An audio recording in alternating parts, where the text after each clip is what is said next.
State Senator Hammerman couldn't show up, so we're going to move right on to State Senator, a friend of mine. We spent a lot of time out on the campaign trail. This is State Senator David Hartsuch.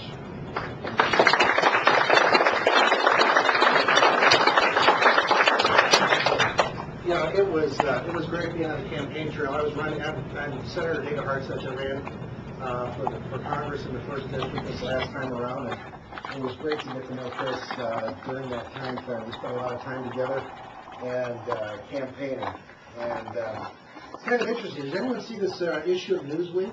I thought I'd bring it. It says we're all socialists now. How many socialists are in here? Are we socialists? No, socialists in this room. Yes. Well, you know what? They think that we're all socialists, but we're not. And I brought another little interesting thing. This is some guy I meet with constituents every Friday, and some guy came up to me and brought one of my ads that was from the campaign. And he brought this to me today. I had lost my copy of it, but I'm so glad he brought it. It was actually I ran this cartoon ad. Have you ever seen anything like this? And up here, it's got a picture of Uncle Sam dressed as Santa Claus. He's got a big old pig with a bow around it.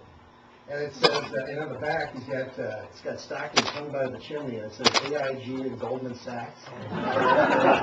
and it says the Braley bailout. And on the top, it says, Uncle Sam, you should have. And then it says, oh, it isn't pork, it's a stimulus package. Now, keep in mind, this was the issue back in November, and this was actually in October. This came out shortly after, this is before, let's see, what's his name? Obama got into office. And we're now looking like we're kind of socialists. But I don't believe that for a second. I don't believe that for a second. I'm thankful that on our monuments we have words devoted to liberty, and I believe that those are not just words, empty words. On our Liberty Bell it says, "Proclaim liberty throughout all the land and to all the inhabitants thereof." It's as if there is a moral impetus for us to declare to people that they are to be free. I was talking to Paul McKinley, the Senate Minority Leader, and he was at a Wharton School of Business thing about government. And the Wharton School of Business thinks this Obama stimulus package is really going to help America, because this is the best thing since sliced bread from their perspective. And they say that what we are entering is an era of a new social contract, is what they say.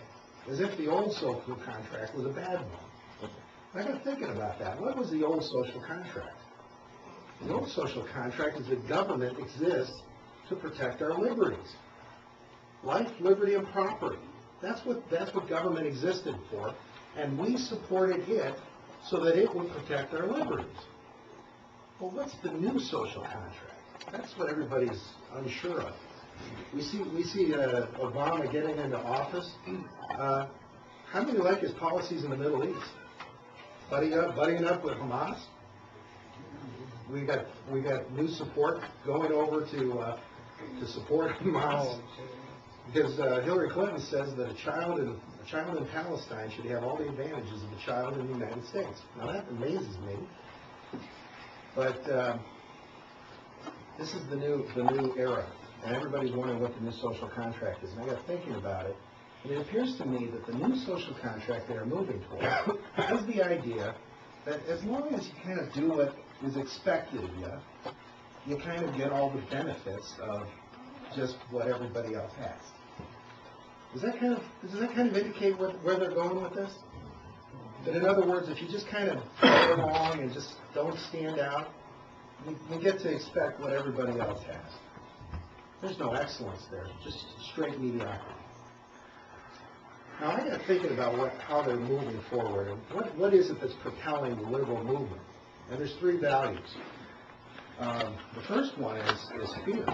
The idea that you can't take care of yourself. If left to your own devices, government is necessary to do those things that individuals can't do for themselves. Anyone heard that before? It seems to be the main main message today. The government is there to take care of you, because there's people that are hurting there, and we need government to do it. And often individuals sit there and they think, well, maybe they're right.